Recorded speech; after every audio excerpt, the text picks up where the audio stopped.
As we're back here at Laval Stadium, just 7:15 away from the end of the second round between the Stony Brook Seawolves and the Rutgers Scarlet Knights. Ken, a lot of people have thought that in this tournament, Stony Brook would be the one that had the toughest draw because of their national seed. But why do you think that they made it look like they haven't really had a tough draw? Well, again, they've just been strategizing and competing hard and well against their opponents, finding their best weaknesses. And again, it helps too when going against a team like Towson. You faced them once before already, so you know the strategy coming in there.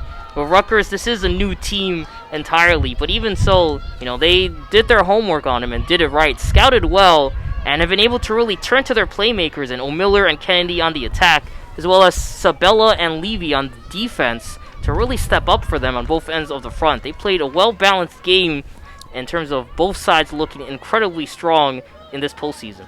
So the Seawolves win the draw control as they have possession of it, up 19-7 with 6.5 minutes to go. I'm looking at the 100-point race. Two 100-point scorers in the NCAA. Izzy Skane, who's at 103.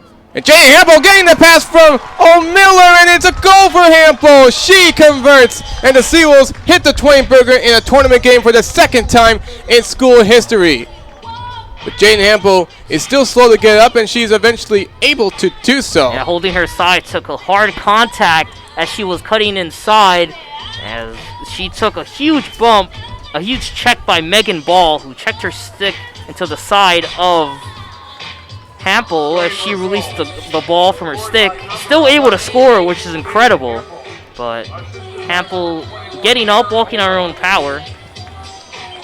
I believe she'll check herself out. Yeah, you really need Jane Hampel to stay healthy in this tournament because she has been one of the best draw control players for Stony Brook, as Verhulst will check in for her. As well as a goalie switch, Haley Hunt getting her first action in this NCAA tournament. Seawolves sideline, round of applause for Cameron Halsall as they all converge around her and give her big hugs for her performance today. With Seawolves up 20-7 with 5:47 to go, and North Carolina up 14-8 with 4.5 minutes to go. This will probably be the final home game of the season at Laval for Stony Brook, including the final home game ever for the grads in the likes of Sydney Gagnon, Taryn O'Miller, Kaylee Huff, and Allie Kennedy. But really, the fantastic career that they had. All four of them have really put up a tremendous performance today. I mean, if this is their final home game, what a way to go out.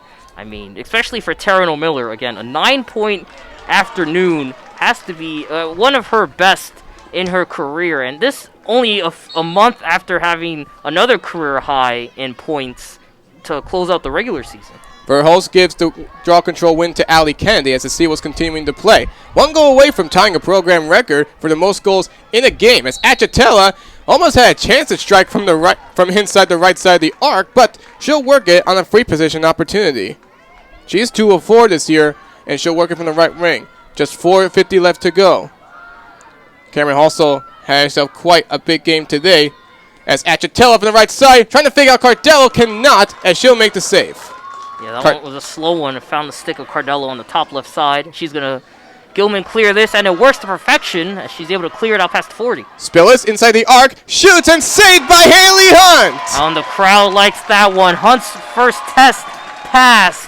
Her Seawolf teammates on the sideline cheering her on as she took that line drive and it caught the inside pocket of her stick, and she's flexing to her defender teammates. Just a minute or two into her first ever Division I tournament game, and already she is able to get her first good impression by picking up a big save on Rutgers' top scorer. We're back on the attack, and I'm looking for the 100-point battle. Izzy Skane is at 103 so far. She has 4 points this in her game, 9-2 lead over Denver for Northwestern.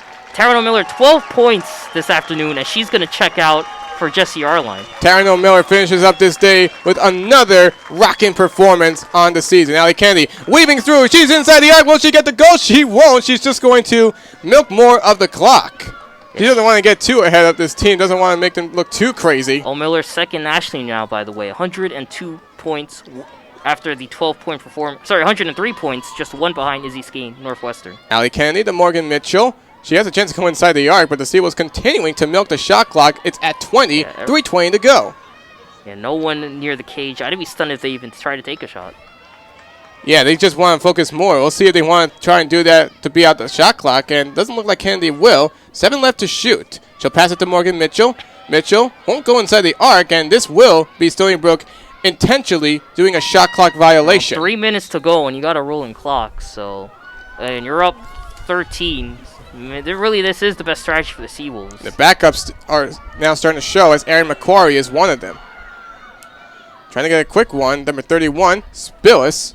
She got it from Dana Penna, that was number 31. TT inside the fan.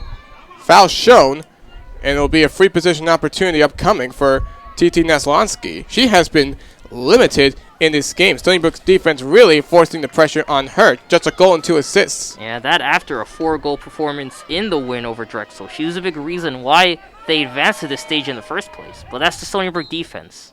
Right wing, Naslonsky gets the grounder into the dirt and into the net. Yeah, she went with the bouncer, and it didn't pop back up until it reached the knees of Hunt. So while Hunt was down, the ball was going up. And not much you could do there. And that score eating into the deficit, but won't be enough as Stony Brook is 2 minutes away from advancing to another quarterfinals matchup. And we'll take another look now. Just 2 minutes to go in the North Carolina game. They're up 14-8. So looks like it's going to be as we expected. North Carolina, Stony Brook, Chapel Hill next weekend in the quarterfinal round of the NCAA tournament. Hats off to both the Tar Heels and the Seawolves on a very impressive year. Seawolves, one of their best seasons in program history. North Carolina looking for that national championship bid. And they have, North Carolina is the team to beat, the lone undefeated team. Along with Northwestern. One of 2 undefeated teams, the best team in the conference, and about to prove to 19-0 on the season.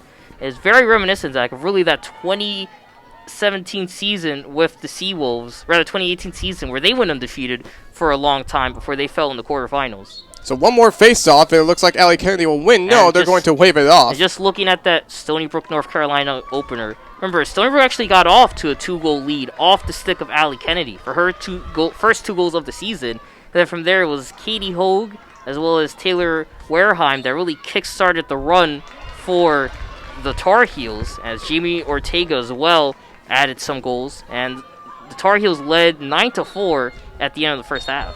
So face-off won by Stony Brook thanks to Allie Kennedy, and a whistle called on the Scarlet Knights as well, but the clock just continues to go, although the whistle like that does lead to it to stop just momentarily.